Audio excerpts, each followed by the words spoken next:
बिस्मिल्लाहिर्रहमानिर्रहीम। आज हम डिस्कस करेंगे कि हम बजट किस तरह बनाते हैं। I am talking about the budget of local councils in Sindh. इसके लिए हमें सबसे पहले जो बुनियादी डॉक्यूमेंट की ज़रूरत पड़ती है वो है Sindh local councils budget rules 2017। ये वो बुक है जिसमें आपको वो सारे फॉर्मेट मिल जाएंगे जिस पर हम बजट बनाते हैं, form B1, B2, B3, B4, B5। Let's find out where we have to work. सबसे पहले हम इस पर आ जाते हैं। ये एक्चुअली फॉर्मेट होता है सॉरी जिस पर हमने बजट बनाना होता है। इसमें सबसे पहला कॉलम, तकरीबन सबके सेम कॉलम्स होते हैं। सबसे पहला कॉलम है हमारा सीरियल नंबर, उसके बाद है head of account. Head of account से हमारी मुराद ये होती है कि किस मद में पैसा खर्च होने वाला है। उसके बाद है बजट एस्टिमेटेड। ये सबको पता है, बजट एस्टिमेटेड वो होता है जो हम अगले आने वाले साल के लिए एक तखमीना लगाते हैं कि हमारा इस मद में इतना ख़र्चा हो जाएगा। हमारा जो साल शुरू होता है वो 1 जुलाई से होता है और ख़त्म जो होता है हमारा 30 जून को होता है। तो 6 जो हमारे महीने होते हैं 2024 के होंगे, मतलब 1 जुलाई से दिसंबर तक, और उसके बाद जनवरी से लेकर जून तक 6 महीने जो होंगे 2025 के होंगे।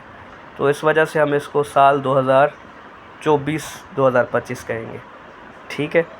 अच्छा, उसके बाद revised estimates of the current year.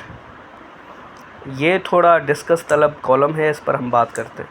Sanction budget estimates for the current year. Current year से यहाँ मुराद है 23-24, जिसको हम ख़त्म करने वाले हैं 30 जून को। Actual of the preceding year. Preceding हम कहते हैं जो गुज़रा हुआ हो, जो बीत गया, मतलब कि ये भी बात हमारी 23-24 की ही हो रही है। Preceding year, actual of the preceding year से जेन्युइनली मुराद ये है actual expenditure of the preceding year. कितना ख़र्चा हुआ है हमारा इस साल के दौरान जो अभी गुज़र चुका, सपोज़ 2023-2024। अब हम बात करते हैं थोड़ा रिवाइज्ड एस्टीमेट्स पर ना। ये थोड़ा सा तवज्जो तलब बात है, इसको देख लेते हैं।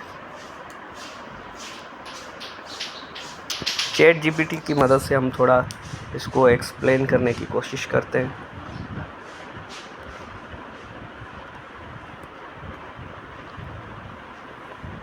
आप सपोज़ करते हैं ये 4 कॉलम है हमारे।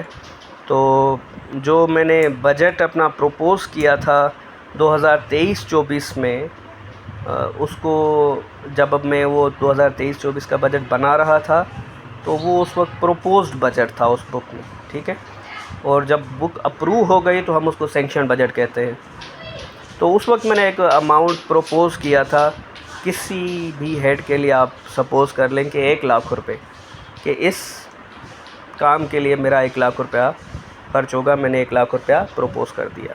अब ये सैंक्शन बजट, नए बजट में आपको हम इसको सैंक्शन बजट कहेंगे, जो प्रीवियसली प्रपोज बजट था। I am sorry.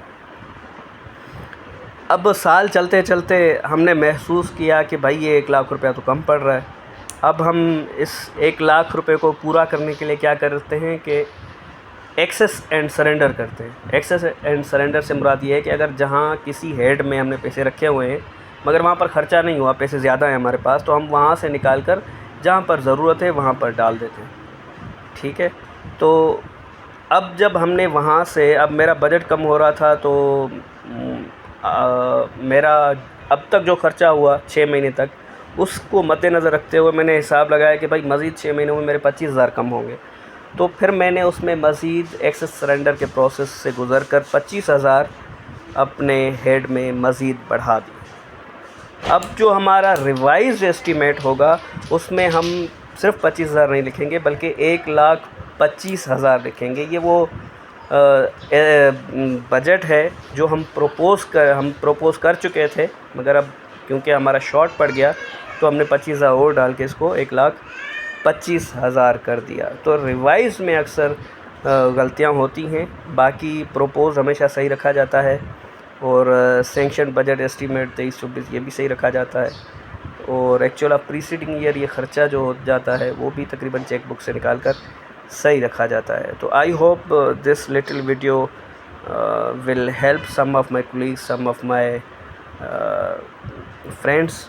Thank you very much.